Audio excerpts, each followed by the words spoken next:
ஓம் ஏகதந்தாய தத்புருஷாய வித்மகே வக்ரதுண்டாய தீமகி தந்தி பரசோதியா. நெக்ஸ்ட் ஜென் நேர்கள் அனைவருக்கும் கோடான கோடி நமஸ்காரங்களை தெரிவித்துக் கொள்கிறேன். இப்ப ஜூலை மாதத்தின் பலன்கள் உங்களுக்காக பிரம்மன், உங்க தலையெழுத்த பிரம்மன் ஜூலை மாதத்தில் எப்படிப்பட்ட யோகங்களை வழங்கப் போகிறார், பிரம்மனால் எழுதப்பட்ட தலையெழுத்து இந்த ஜூலை மாதத்தில் உங்களுக்கு என்ன யோகங்கள் நடக்கப் போகின்றது, எந்த வெற்றியை நோக்கி போகப் போகிறீர்கள், எந்த வெற்றி உங்களுக்கு கிடைக்கப் போகின்றது, எதை சாதிக்கப் போகிறீர்கள், எதில் நீங்கள் ஜாக்கிரதையாக இருக்க வேண்டும், எதை துணிந்து செய்யலாம், என்னென்ன வெற்றிகள் உங்களுக்கு கிடைக்கப் போகின்றது என்பது எல்லாமே பிரம்மனால் எழுதப்பட்ட தலையெழுத்து. இதை சரியாக கணித்து சரியாக சொன்னால் சரியாக நடக்கும். ஜோதிட சாஸ்திரம் ஒருபோதும் தப்புவதில்லை, தவறுவதில்லை.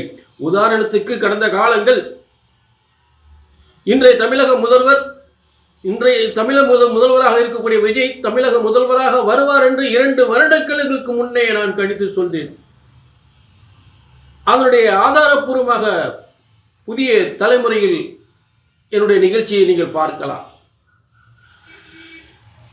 அதாவது உலகத்தில் எத்தனையோ விதமாக சொன்னாலும் ஜோதிட சாஸ்திரத்தை பிரம்ம சித்தாந்த முறைப்படி சித்தர்களும் முனிவர்களும் சொன்ன முறைப்படி சரியாக கணித்தால் சரியாக நடக்கும் என்பதற்காகத்தான் இந்த உதாரணத்தை சொல்கின்றேன். விஜய் தான் தமிழக முதல்வராக வருவார் என்று 2 வருடங்களுக்கு முன்னே சொன்னேன். அதனுடைய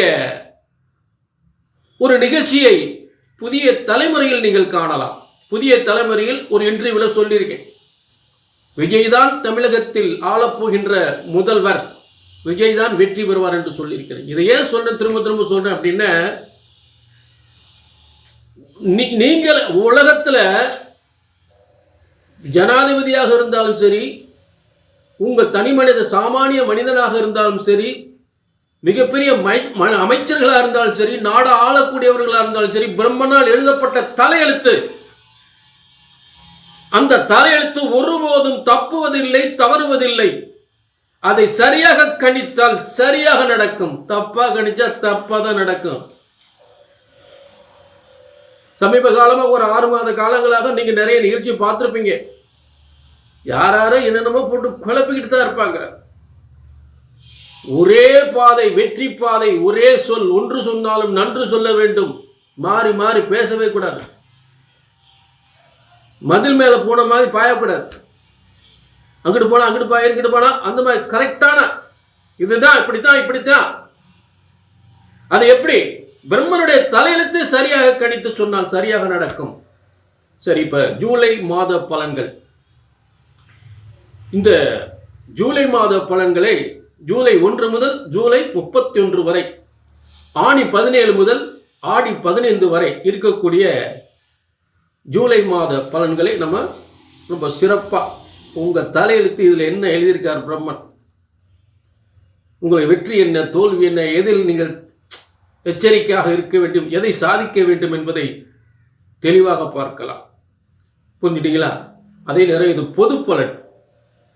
உங்க தனிப்பட்ட ஜாதகத்தை பார்க்கணும்னு, ஏன்னா இந்த பொது பலன் என்பது ஜோதிடத்தினுடைய விதிமுறைகளை உங்களுக்கு தெளிவுபடுத்துவதற்காகத்தான். உண்மையான உங்க தலையெழுத்து என்பது உங்கள் உண்மையான ஜாதகத்தில் இருக்கும். நீங்கள் இந்த மாதம் எதை செய்ய போகிறீர்கள் என்பது தற்போதுள்ள கிரக அமைப்புகளுக்கும் உங்கள் ஜாதகத்திற்கும் இணைய வேண்டும். அப்போது சரியான வெற்றி கண்டிப்பாக கிடைக்கும். ஜூலை மாதம் ரிஷப ராசிக்கு பிரம்மன் என்ன தலையெழுத்து எழுதியிருக்கிறார்? இப்ப ரிஷபத்தில் செவ்வாய் பூமியாரன் உட்கார்ந்துட்டார். 7ஆம் அதிபதியா, 7-12க்குரியவன். 7-12க்குரியவன் உங்க ராசியில உட்கார்ந்தாச்சு. அப்ப கணவனோ மனைவியோ எங்கேயாவது வெளிநாடுகளில் உத்தியோகம் பார்த்துருந்தா அவங்க உங்களிடம் சேரக்கூடிய ஒரு யோகம், உங்களிடம் சேரக்கூடிய யோகம், வருமானத்தோட உங்களிடம் வந்துருவாங்க. வந்து அதாவது நீண்ட பிரிவுக்கு பிறகு கணவன் மனைவி சேர்ந்து வாழக்கூடிய மிக மகிழ்ச்சியான வாழ்க்கை ஏற்படும். பூமி மனை யோகங்கள், நல்ல வெளிநாட்டு வருமானங்களோடு பூமி மனை யோகங்கள் சிறப்பாக இருக்கக்கூடிய நல்ல ஒரு நல்ல ஒரு வீடு வாசல் சொத்து சுகங்களோடு இருக்கக்கூடிய நல்ல யோகங்கள் நிச்சயமாக ஏற்படும். அடுத்து ரிஷபத்துக்கு தனஸ்தானத்தில் சூரியன் புதன் இருக்கிறனால இப்போ நிறைய சம்பாத்தியம் வந்து பொருளாதாரத்தில் நல்ல முன்னேற்றம் ஏற்படும். அப்போ இந்த பணத்தை என்ன செய்ய போகிறீங்க, ஏதாவது தொழில் ஆரம்பிக்கணும். 2-3 தொழில்களில் வருமானம் வர்றதுக்கு வாய்ப்புகளை கொடுக்கும். ஏன்னா இங்கே வியாபாரத்துக்குரிய புதன் வந்து சூரியனோடு சேர்ந்து புத ஆதித்ய யோகத்தில் குடும்பஸ்தானம், வியாபாரஸ்தானம், தொழில் ஸ்தானம் என்று சொல்லக்கூடிய தனஸ்தானம் என்று சொல்லக்கூடிய இடத்துல புதன் இருப்பதால் உங்களுக்கு நல்ல ஒரு வருமானம் 2-3 வருமானங்கள் வர்றதற்கு வாய்ப்புகளை கொடுக்கும். வீடு கட்டி வாடகை கூடலாம். புரிஞ்சுக்கிட்டீங்களா? இதெல்லாம் வந்து அதே நேரத்தில் வியாபாரம் தொழில் தொடங்கலாம், ஸ்பேர் ஸ்பாட்ஸ் தொடங்கலாம், ஆடை ஆபரண தொழில் தொடங்கலாம், உணவுப் பொருள் சம்பந்தப்பட்ட டிபார்ட்மெண்ட் ஸ்டோர் தொடங்கலாம். இதெல்லாம் வந்து சிறப்பாக நடைபெறுவதற்கு வாய்ப்புகளை கொடுக்கும். அடுத்து குரு உங்களுக்கு 3ஆம் இடத்துல குரு இருந்து சுக்கிரனோட சேர்ந்து உங்கள் ராசிக்கு சுக்கிரனோட சேர்ந்து 3ஆம் இடத்திலிருந்து 9ஆம் இடத்தை பார்க்குறார். அதாவது 3ஆம் இடத்தில் ஒரு வலிமையான கிரகங்கள் இருந்தால் உங்கள் வாழ்க்கையில் உயர்வு வந்தே தீரும். 3ஆம் இடத்தில் உபஜயஸ்தானத்தில் கிரகங்கள் வலிமையாக இருந்தால், இப்ப யார் வலிமையா இருக்கா? குரு வலிமையா இருக்கார். பிரம்ம சித்தாந்தப்படி சித்தர்கள் முனிவர்கள் சொன்ன முறைப்படி உங்கள் வாழ்க்கை உயர்ந்தே தீரும். எத்தனை சோதனைகள் கடந்த காலத்தில் இருந்தாலும் நிச்சயமாக மிகப்பெரிய உயர்வு, மிகப்பெரிய முன்னேற்றம், மிகப்பெரிய பொருளாதார முன்னேற்றம் உறுதியாக உண்டு. இது உங்க சுய ஜாதகத்தை பார்த்து கன்ஃபார்ம் பண்ணிக்கணும். புரிஞ்சுட்டீங்களா? இப்ப 4 கேது, இது ஒரு செய்வினை கோளாறு, ஏதாவது மன அழுத்தங்கள், வேதனைகள், தேவையில்லாத பிரச்சனை, மன அழுத்த வேதனைகளை இது ஒரு புறம் கொடுத்துக்கிட்டு இருக்கும். அதை எழுத வெற்றி அடைஞ்சிடலாம். ஏன்னா உங்களுக்கு 11ஆம் அதிபதி போய் வலிமையா இருக்கார். முயற்சிகள் வெற்றி பெறக்கூடிய இடத்துல 11ஆம் அதிபதியே 3ஆம் இடத்திலிருந்து முயற்சிகள் அனைத்தையும் வெற்றி பெறக்கூடிய இடத்துல இருந்து குரு உச்சமா இருக்கார். அடுத்து உங்களுக்கு 10ஆம் இடத்தில், ரிஷபத்துக்கு 10ஆம் இடத்தில் ராகு. திடீர் அதிர்ஷ்டம், திடீர் முன்னேற்றம், வெளிமாநிலம், வெளியூர், வெளிநாடுகளால் அங்கே செய்கின்ற தொழிலால் நல்ல முன்னேற்றத்தை கொடுக்கக்கூடிய அளவுக்கு திடீர் அதிர்ஷ்டம், திடீர் வருமானம், திடீர் பதவி யோகங்கள், முன்னேற்றங்கள் என்று கிடைக்கக்கூடிய ஒரு சிறந்த யோகத்தை தரக்கூடிய அளவுக்கு ராகு இருக்கார். கண்டிப்பா ராகு இந்த இடத்துல இருந்தா நல்ல முன்னேற்றத்தை உறுதியாக கொடுப்பார். ரிஷபத்துக்கு 10ஆம் இடம் வேறு இன ஜாதி மக்களால் வேறு வெளிநாட்டிலேயோ உள்நாட்டு விட்டு வெளிநாடு வெளிமாநிலமும் போன நல்ல தொழில் பண்ண நல்ல சிறப்பாக இருக்கும்.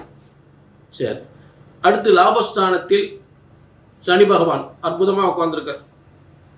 சனி பகவான் லாபஸ்தானத்தில், இந்த லாபஸ்தானத்தில் இருக்கக்கூடிய சனி பகவான் என்ன சொல்றாரு? உங்களுக்கு ஒரு வருமானத்தை கொடுக்க மாட்டேன், 2-3 வருமானம் கொடுப்பேன், இடமாற்றத்தையும் கொடுப்பேன், நல்ல பதவி உயர்வும் கொடுப்பேன், உத்தியோகத்தில் இருக்கிற பதவி உயர்வும் கொடுப்பேன், தொழில் செய்ய கொடுக்க 2-3 வருமானத்தை கொடுப்பேன், பல வழிகளில் வருமானத்தை உருவாக்குவேன். இது எந்த அளவுக்கு உண்மை அப்படின்றத உங்க சுய ஜாதகத்தையும் பார்த்து கொள்ள வேண்டும். புரிஞ்சுட்டீங்களா? சுய ஜாதகத்தையும் பார்த்துக்கணும். இதெல்லாம் இந்த கோச்சார பலன்கள் பிரம்மன் போட்டது, நானா சொல்ல முடியாது. பிரம்மனுடைய விதியத்தை நான் சொல்றேன். இது எந்த அளவுக்கு உங்க ஜாதகத்தோட ஒத்து போகுது அப்படின்னு சுய ஜாதகத்தையும் பார்த்துக்கிட்டு ஒரு சரியான முடிவெடுத்து சரியான வெற்றி அடையலாம். புரிஞ்சுட்டீங்களா? ஆக எங்க உறவுகள் ஒரு புறம் உறவுகளை கொஞ்சம் இந்த நேரத்தில் உறவுகளை கொஞ்சம் அதிகமாக உறவுகளால் தொந்தரவு ஏற்படும். அதை மட்டும் கொஞ்சம் எச்சரிக்கையாக இருக்கணும் உறவுகளால். மற்றபடி சூப்பர் தான் லைஃப். சரிங்களா? உங்களுக்கு தனிப்பட்ட ஜாதகத்தை பார்க்கணும்னா கண்டிப்பாக பார்த்துக்கணும். பார்த்து கீழே நம்பருக்கு நோட் பண்ணிக்க. ஏன்னா திரும்ப சொல்கிறேன், ஜோதிட சாஸ்திரம் ஒருபோதும் தப்புவதில்லை, தவறுவதில்லை. அதை சரியாக கணித்தால் சரியாக நடக்கும், தப்பா கணிச்சா தப்பா தான் நடக்கும்.